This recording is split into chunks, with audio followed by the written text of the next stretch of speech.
Você gosta de viajar? Quer conhecer lugares novos? Neste vídeo irei mostrar lugares que são realmente perigosos para se visitar.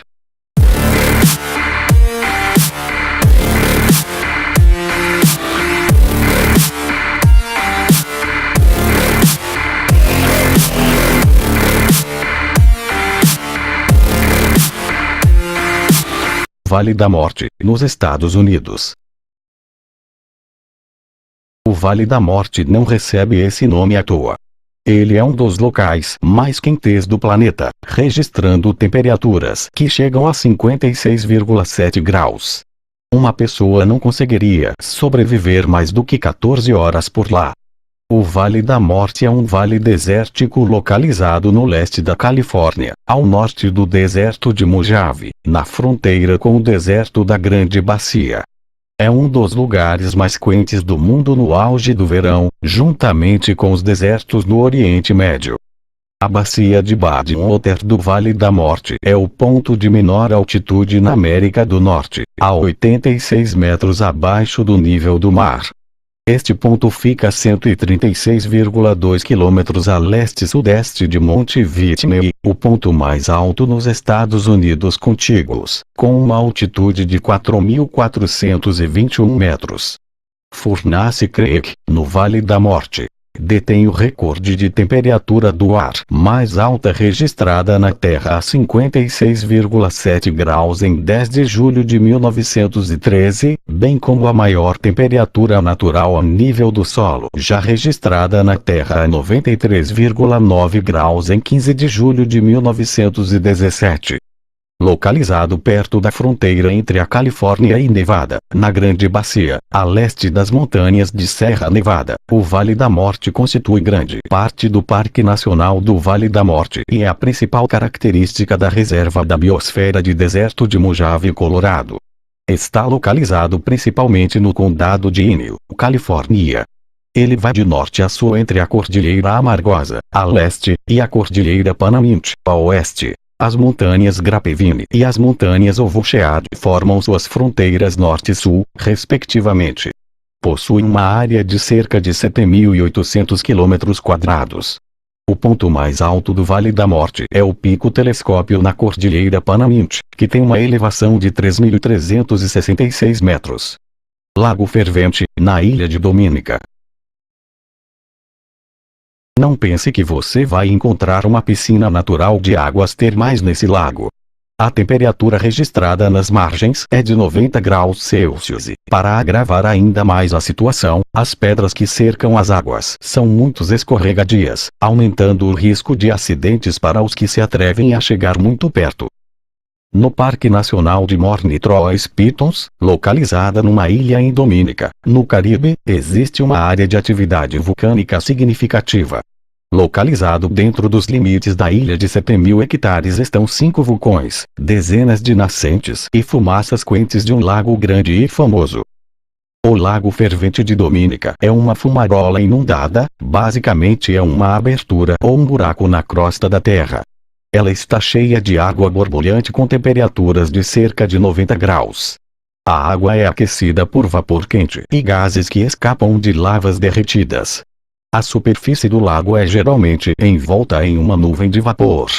O lago tem cerca de 76 metros de diâmetro, tornando-se o segundo maior lago quente no mundo após a Freingpan Lake, na Nova Zelândia.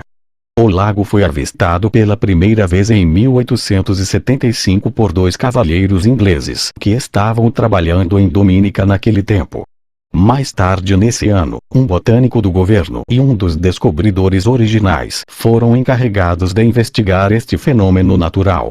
Eles mediram a temperatura da água e descobriram que o lago tinha entre 82 e 92 graus ao longo das margens, mas não foi possível medir a temperatura no centro do lago.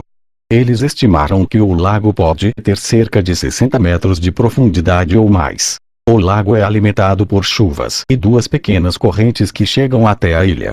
A água, em seguida, escoa para baixo da lava e é aquecida até o ponto de ebulição. O nível da água do lago sempre é a mesma e a atividade vulcânica diminui ao longo do tempo. O lago quase desapareceu depois de uma erupção freática que ocorreu em 1880, e formou uma fonte de água quente e vapor em seu lugar. O lago teve outra erupção dramática em 2004 e 2005, quando o nível da água foi reduzido em 10 metros, mas depois se recuperou em um único dia. O Jardim Venenoso de Alnwick, na Inglaterra. O Jardim Venenoso de Alnwick foi inaugurado em 2005 e, apesar da alta periculosidade, é possível fazer visitas guiadas por profissionais que não só fornecem dados científicos de cada planta, como contam histórias interessantes e macabras aos visitantes. Aliás, eis uma orientação que deve ser seguida: é proibido tocar ou cheirar as plantinhas. A Inglaterra é conhecida por ter alguns dos parques mais bem cuidados do mundo. Mas, no meio de tantas áreas verdes lindas e românticas, o país da Rainha Elizabeth II esconde um lugar com potencial para ser classificado como o jardim mais perigoso do planeta. Trata-se do Poison Garden, que abriga e exibe para o público diversas plantas venenosas, algumas com capacidade para matar um ser humano. Ao passear pelo local, os turistas primeiramente se deparam com um portão de ferro negro que poderia fazer parte de um filme de terror, sobre o qual aparecem duas caveiras e um aviso assustador: estas plantas podem matar. Entretanto, ao atravessar este portal que parece dar acesso ao inferno, o público ingressa em um ambiente verde e pacato. É só chegar perto dos canteiros, porém, para saber que as plantas, flores e frutos ali podem ser extremamente tóxicos, ou ser a fonte de substâncias venenosas. Em exibição, há espécies como a popularmente conhecida trombeta de anjo que, se ingerida, tem potencial para causar efeitos alucinógenos, mas também ser bastante tóxica. Há ricinos comunes da qual é extraído potente veneno mortal chamado de ricina, a Atropa belladonna cujos frutinhos podem matar uma criança, e a Ruta graveolens que pode agredir a pele humana, gerando doloridas bolhas. E, em exposição, há também plantas classificadas como drogas ou que são usadas como matéria-prima de produtos viciantes, como a cannabis e a folha da coca, base da cocaína. Elas são utilizadas em explicações educacionais que buscam alertar, principalmente as crianças, sobre os perigos do consumo de drogas. As visitas ao Jardim Venenoso são realizadas com a condução de guias, que dão explicações detalhadas sobre as espécies em exibição e de como elas podem agir no corpo humano, e tendem a ser muito seguras para o público. Os visitantes não podem tocar, cheirar e nem chegar perto demais das plantinhas. Mas, mesmo assim, muita gente fica cautelosa ao entrar neste espaço. Os passeios pelo Poison Garden são altamente educativos, mas devem ser feitos com as mãos dentro dos bolsos. O curioso é que o Poison Garden é parte de um jardim maior, conhecido como Alnwick Garden, famoso pelo ambiente romântico de suas alamedas floridas, de suas topiárias e pelas suas fontes jorrando água em cascatas. É um lugar que fica no condado de Northumberland, no norte da Inglaterra, a cerca de 510 quilômetros de Londres e a 140 quilômetros de Edimburgo, na Escócia, e que configura um passeio ideal para casais ou famílias com crianças. Ilha da Queimada Grande, no Brasil, também conhecida como Ilha das Cobras. Este local fica no litoral de São Paulo, e o perigo está na grande quantidade de cobras venenosas que habitam por lá, cerca de 5 cobras por metro quadrado. Na costa do Brasil, a quase 93 milhas do centro de São Paulo, está a Ilha da Queimada Grande, também conhecida como Ilha das Cobras. Essa ilha já recebeu o título de lugar mais perigoso do mundo, e existe uma boa razão para isso. Pesquisadores estimam que existam entre 1 a 5 cobras por metro quadrado nessa ilha. Além da grande quantidade de serpentes, a espécie em maior número na ilha é a jararacaioa, sendo que seu gênero é o responsável por 90% dos ataques de cobra no Brasil. Estima-se que existam cerca de 4.000 jararacas-ilhoa na ilha. Como tantas cobras foram parar lá?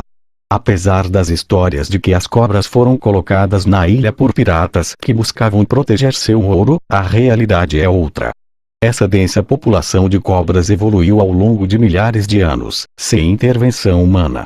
Cerca de 11.000 anos atrás, os níveis do mar aumentaram, isolando a Ilha da Queimada Grande e fazendo com que as espécies de cobras que viviam na ilha evoluíssem de modo diferente que outras serpentes que ficaram no continente. Como as cobras que acabaram presas na Ilha da Queimada Grande não tinham predadores no nível do solo, elas se reproduziram rapidamente. O único problema é que elas também não tinham presas, então elas tiveram que se adaptar, subindo para cima das árvores. Elas passaram a atacar aves migratórias que visitam a ilha sazonalmente. As cobras perseguiam suas presas, mordiam e aguardavam que o veneno fizesse efeito, para poder ir atrás da presa novamente. Porém, como elas não conseguiam rastrear as aves depois de mortas, seu veneno evoluiu de modo que ele ficasse muito mais potente, cerca de 3 a 5 vezes mais forte do que de qualquer serpente do continente. Esse veneno é capaz de matar a maioria das presas quase que instantaneamente, e pode até mesmo derreter carne humana. As cobras não são o único perigo. Além do enorme número de cobras, nessa ilha não existe fonte de água potável, a temperatura é muito alta, e o desembarque é muito complicado, pois sua costa é repleta de penhascos e rochedos. Não é de se espantar que em 2010, o site Listverse elegeu essa ilha como o lugar mais perigoso do mundo para se visitar. A chegada à ilha é tão perigosa que, anos atrás, quando os pescadores locais precisavam desembarcar nela, eles só conseguiam após atear fogo nas encostas, espantando as inúmeras serpentes. Por isso a ilha recebeu esse nome, Queimada Grande. Ninguém sobrevive a essa ilha. Muitas histórias sobre a Ilha das Cobras são famosas e sempre contadas por moradores que vivem em cidades próximas a ela. Nelas, ninguém que tenha pisado na ilha conseguia sobreviver, seja um pescador desavisado tentando colher bananas, ou a família inteira de um trabalhador do farol. Essas histórias assustam a maioria das pessoas, mas ainda assim a ilha é frequentemente procurada por caçadores ilegais. Acontece que, devido à demanda do mercado negro, por cientistas e colecionadores, os traficantes de animais selvagens se aventuram na Ilha da Queimada Grande, em busca de capturar cobras. Uma única jararaca pode custar até R$ 100.000. A caça, junto com a degradação do habitat e doenças afetaram a população da ilha, que diminuiu quase 50% nos últimos 15 anos. Além disso, a jararaca ilhoa está atualmente na lista vermelha da União Internacional para a Conservação da Natureza. É possível visitar a ilha. Se mesmo sabendo esses fatos sobre a ilha, alguém ainda pensar em visitá-la, saiba que essa não é uma opção. Apesar da ilha estar a apenas 30 quilômetros de distância das praias de Itanhaém e Peruíbe, essa ilha tem entrada proibida e só pode ser acessada por meio da cooperação da Marinha do Brasil. Além disso, é exigido que um médico esteja presente em qualquer visita legal, para o caso de algum ataque acontecer. A Marinha Brasileira faz uma visita anual na ilha para a manutenção do farol, que desde a década de 1920, foi automatizado. A ilha também é um laboratório importante para biólogos e pesquisadores, que recebem permissão especial para visitá-la, a fim de estudar as jararacas. Gostou dos nossos vídeos? Então se inscreva no canal e deixe aquele gostei para ajudar. Prometo que nos próximos vídeos vocês irão se surpreender com o que temos para mostrar para vocês.